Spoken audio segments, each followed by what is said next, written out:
Samajwadi party की सरकार में बना, नेताजी के समय पर बना, उसका एक्सपेंशन समाजवादी पिछली सरकार में हुआ, चाहे वो आजमगढ़ हो, चित्रकूट हो, मुरादाबाद हो या लखनऊ का जो ट्रिब्यूनल बना है, जिस समय समाजवादी सरकार थी, लैंड एंड एक्विजिशन से लेकर के सब काम उस समय हुए थे और उसका परिणाम ये हुआ कि आज आपको वो काम सब दिखाई दे रहे हैं। ये जो नारा देते हैं सबका साथ, सबका विकास, ये सबसे ज्यादा झूठ है। सबका साथ कहां दिखाई दे रहा है? सबका साथ कहां दिखाई दे रहा है? सबका विकास कहां दिखाई दे रहा है? सबका विश्वास कहां है? इससे ज्यादा झूठा नारा और क्या हो सकता है? इसीलिए ये चुनाव संविधान बचाने का है, बाबा साहब भीमराव अम्बेडकर जी का संविधान दिया उसको बचाने का है, लोकतंत्र बचाने का है, डॉक्टर राम मनोहर लोहिया ने जो समाजवादी सपना देखा उसको बचाने का है, नेताजी ने जो रास्ता दिखाया किसान, गरीब, अल्पसंख्यक मुसलमान भाइयों का, उनका हक और सम्मान बचाने का चुनाव।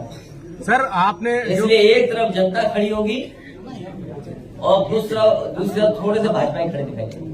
सर आपने जो 3 प्रत्याशी घोषित किए हैं, भाजपा का कहना है कि असली पीडीए उनके पास है, जो 7 कैंडिडेट उन्होंने घोषित किए हैं। कम से कम पीडीए में तो आ गया वो। पीडीए तो उनके मुंह से निकलने लगा, कम से कम पीडीए तो मुंह से निकलने लगा। वो जो बीजेपी में है वो नकली पीडीए है। कल भी मैंने कहा था, कई बार कहा, सदन में कहा और फिर कहता हूं मैं, जो लोग 46 से 56 की बात कहते थे, आज बताएं कि वाइस चांसलर जो अपॉइंट हुए वो कितने हुए पीडीए, और वाइस चांसलर ने जो अपॉइंट किए हैं उसमें पीडीए कितने हैं, जिलों में पीडीए कितने हैं, जिलों की अधिकारियों की पोस्टिंग में कितना पीडीए है। ये सबसे बड़ी यूनिवर्सिटी थी, कलाम साहब के नाम पर बनी थी, टेक्निकल यूनिवर्सिटी, उसने बताओ डायरेक्टर्स कितने पीडीए के हैं। तो भारतीय जनता पार्टी पीडीए का केवल वोट लेना चाहती है, लेकिन उनको हक सम्मान नहीं दिलाना चाहती। भारतीय जनता पार्टी जानती है कि 60 लाख बच्चों के भविष्य से खिलवाड़ किया उन्होंने, और मैंने वो गणित कई बार समझाया, फिर समझाता हूं मैं आपको, कि अगर उनके माता पिता को जोड़ दें और जिस अभ्यर्थी ने परीक्षा लिखी थी हम उसको जोड़ लें, तो अगर हम 3 लोग जोड़ लें और 60 लाख लोगों का भविष्य इन्होंने अंधकार में किया है, तो 60 लाख गुणा 3, 1 करोड़ 80 लाख, और 1 करोड़ 80 लाख अगर हम भाग दे देंगे 80 लोकसभाओं, तो 2,25,000 वोट इनके कम हो गए हर लोकसभा में। ये घबराहट है। सोचिए कि हर लोकसभा में भारतीय जनता पार्टी के 2,25,000 वोट कम हुए हैं, और जो लोग किसान की आय दोगुनी की बात कर रहे थे, क्या आय दोगुनी हो गई? ये तमाम सवाल है जिसका जवाब भारतीय जनता पार्टी। पसमानदा मुस्लिम समाज के जो प्रमुख हैं उन्होंने कल कहा कि समाजवादी पार्टी और इंडिया गठबंधन को वोट करेंगे, जबकि भाजपा पसमानदा की ही बात कर रही है। आप इन चीजों को बांटिए मत। पूरे देश की जनता और खासकर उत्तर प्रदेश की जनता, उत्तर प्रदेश की जनता स्वागत भी अच्छा करती है और इस बार विदाई भी बहुत अच्छी करेगी। सर आप कह रहे हैं बीजेपी का वोट कटा है, लेकिन वो कह रही है 400 पार आएगा। वो आप सुन नहीं पा रहे ढंग से। वो 400 पार नहीं कह रहे हैं, वो कह रहे हैं 400 हार। आप सुनने में क्यों गलती करते हैं? इलेक्टोरल बॉन्ड पे क्या कहेंगे सर? हमें कम मिला, ज्यादा मिलता।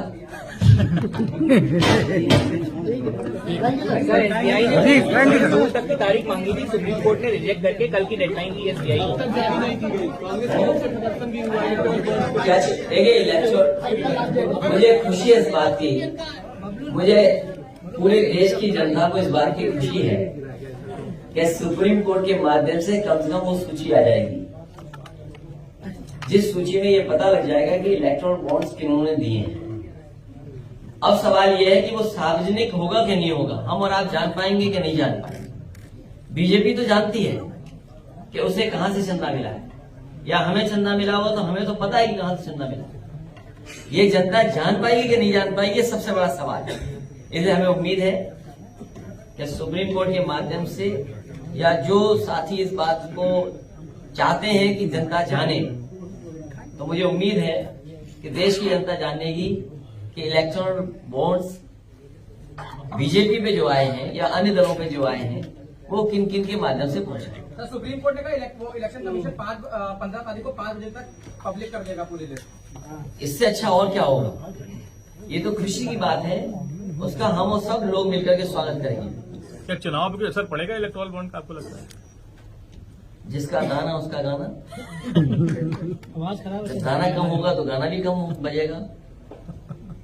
स्वाभाविक है कि बीजेपी की जो ताकत है, झूठ बोलने वाली तो ताकत है ही है, लेकिन उसके साथ साथ ये संसाधन वाली ताकत बहुत है। पिछले चुनाव में हम लोगों ने देखा, 22 के चुनाव में हमारे और समाजवादियों के पास क्या था संसाधन? कम संसाधन थे, कम लीडर्स थे, उसके बावजूद भी हम लोग मुकाबला कर रहे थे। बीजेपी के पास जो संसाधन है, जिस तरह का इंतजाम उनके पास है चुनाव लड़ने का, तो वो फेयर गेम नहीं हो पा रहा है। इससे फेयर इलेक्शन नहीं हो रहा। ज्यादा पैसा होना डेमोक्रेसी को भी खतरा है। बीजेपी के लोग पे संसाधन बहुत है, तो ये डेमोक्रेसी को भी खतरा पैदा करते हैं, समय समय पर प्रभावित करते हैं। और सोचिए क्या कहते हैं कि हम दुनिया की 5वीं अर्थव्यवस्था बन गए हैं, विश्व गुरु बन गए हैं, विकसित भारत बनाना चाहते हैं, 80 करोड़ लोगों को राशन दे रहे हैं और 90% लड़का पढ़ा लिखा बेरोजगार है। इसीलिए जो 60 लाख का जो गणित है, इसका जवाब भारतीय जनता पार्टी के पास नहीं है। न पीडीए का जवाब है उनके पास, न किसान की आय दोगुनी का जवाब है, न महंगाई का है और न ही नौकरी का है। मतलब अग्निवीर जैसी आधी अधूरी नौकरी होगी क्या? आप एमएसपी दीजिए और पूरी नौकरी दीजिए, जिससे वर्दी पहन करके नौजवान को सम्मान दे सके। कर्ज के चलते कल एक और लखनऊ में कारोबारी ने सुसाइड कर लिया। एक नहीं, अगर हम एनसीआरबी के आंकड़े देखेंगे तो 1 लाख किसान ने आत्महत्या की। नौजवानों की अगर हम देखेंगे, गरीबी के कारण, बेरोजगारी के कारण, आप सोचिए परीक्षा कैंसिल हो गई, नौकरी नहीं मिली, तो वही ब्रजेश पाल नौजवान कन्नौज का, उसने अपनी डिग्रियां जला दी और कहा कि ये डिग्री किस काम की है जो मुझे नौकरी नहीं दिला सकती। वहीं फिरोजाबाद की एक बेटी वर्षा, परीक्षा कैंसिल हो गई, उसकी वजह से आत्महत्या कर ली। ऐसे न जाने कितने केस हैं नोएडा से लेकर के गाजीपुर तक, जिसमें कई लोगों ने जान दी है। पुलिस की प्रताड़ना से जान जा रही है, पुलिस अन्यायकारी उससे जान जा रही है। सूदखोर डेली दबाव बना रहे हैं, जो लोकल स्तर पे सूदखोर है, जिसके खिलाफ कार्रवाई होनी चाहिए। बलिया में, आपके इलाहाबाद प्रयागराज में, बहुत सारी जगह पर ऐसी घटनाएं, ये सब को बढ़ावा दे रही है Bharatiya Janata party. Bharatiya Janata party administration के अलावा सब काम कर रही है, न्याय नहीं दे रही, बाकी सब काम कर रही है। बीजेपी आरोप लगा रही है क्या अब अरे कोई देखिए, इंडिया गठबंधन में से अब साथ में, क्योंकि आप लोग बैठक में हिस्सा थे, अब अगर इनसे अकेले देखिए बाहरी, और ये सवाल लोकसभा चुनाव में नहीं होता है। मैं आपसे कहना चाहता हूँ, बाहरी सवाल नहीं उठाया जा सकता लोकसभा चुनाव में। कहीं का भी नागरिक किसी भी लोकसभा से चुनाव लड़ सकता है। ऐसे अगर बाहरी कहोगे तो बहुत सारे लोग बाहरी हो जाएंगे। ये आपका चैनल है, ये भी बाहरी है, ये भी बाहरी है। ET नाउ कहाँ है हेडक्वार्टर तुम्हारा, मालिक कहाँ रहते हैं? तो वो बाहरी हुआ ना चैनल। तो अपनी अपनी परिभाषा मत बनाइए, कोई बाहरी नहीं होता। अब दूसरे प्रदेश के लोग आपके प्रदेश में चुनाव लड़, तो बाहरी है क्या? तो ये बताइए बाहरी है क्या? आप बताओ, क्या प्रधानमंत्री बाहरी है? इसका जवाब नहीं है आपके पास, क्योंकि आप जवाब देना नहीं चाहते। इससे जवाब देने से कोई लाभ नहीं मिलेगा। तो कैसे टीएमसी अब हिस्सा नहीं रहा गठबंधन का? ये जनता जान रही है और पूरे देश की गरीब जनता जानती है कि भारतीय जनता पार्टी इस बार सरकार में आ गई तो बाबा साहब भीमराव अम्बेडकर जी का दिया हुआ संविधान खत्म हो जाएगा। संविधान खत्म होगा, लोकतंत्र खत्म होगा और किसानों का हक छीन लिया जाएगा। सोचिए, किसान दिन भर मेहनत करता है, उसकी आय नहीं बढ़ पाई, उसमें कर्ज है। बीजेपी हटेगी तो किसानों का भी कर्ज हट जाएगा।